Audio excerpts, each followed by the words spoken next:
For those loyal subscribers, this is the second part of our question earlier about how you can use Kaizen Easy Improvement to keep your personal finances in check.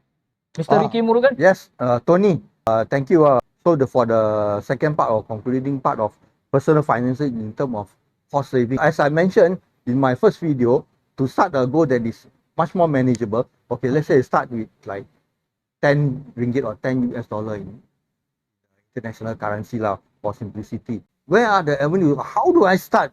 That's the question you want to know, right? So I say the fundamental science and arts of Kaizen 1% better is to recheck own personal behavioral patterns. Where can I actually streamline or reduce my expenses? I recall the days whereby I'm still actually an avid reader. Okay, I buy books and buy this learning programs Yes, and all that. I can attest to that. So back those days, before I got to know about Kaizen and fundamentals, I used to buy like books with contents almost similar to each other, but it sort of makes me have that kind of feel good feeling, feel good emotion. Wow, that I'm actually increasing my knowledge and my mindset and skill set. But if I go a little bit more in-depth examine the contents, even though by different publisher and different Authors. the context actually is the same. It's similar. So the question is, do I actually need to spend another 70 to 80 ringgit to purchase or subscribe new learning materials? The answer is no. So, but for me, for just re-examine my behavioral patterns in spending money in that particular one area, actually I'm supposed to save every month. I was able to cut down about 70 to 80 ringgit in my local currency per month.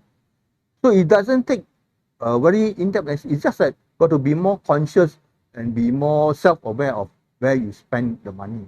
Another second example is I could share about this behavioral patterns is that, once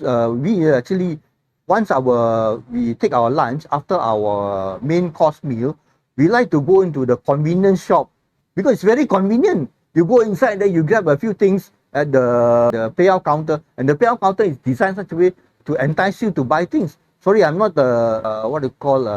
criticizing or prohibiting the way they do business, but I'm talking about behavioral patterns.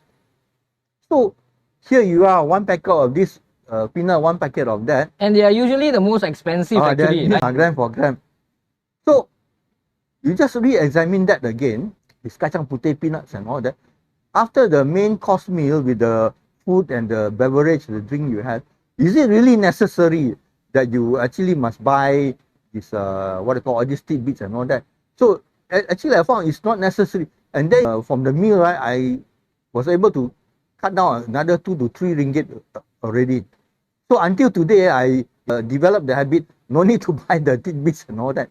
But by all means, if you really need that extra, munch to reward yourself, maybe for some good work you done, go ahead, okay? But do take this as an input to continue to examine your own behavioral patterns, so that there are areas which you can cut off. So put that in a nutshell, again, so we are not here to override or supersede the economic laws or government policies, but rather we look back deep inside into ourselves as the spirit of Kaizen 1% better, to see where are the areas as individual, we can actually reduce the cost. So Tony and our dear friends, this is our sharing for tonight for the part 2 of personal cost saving. Right? So back to you, Tony, on that. Thank you very much, Mr. Ricky.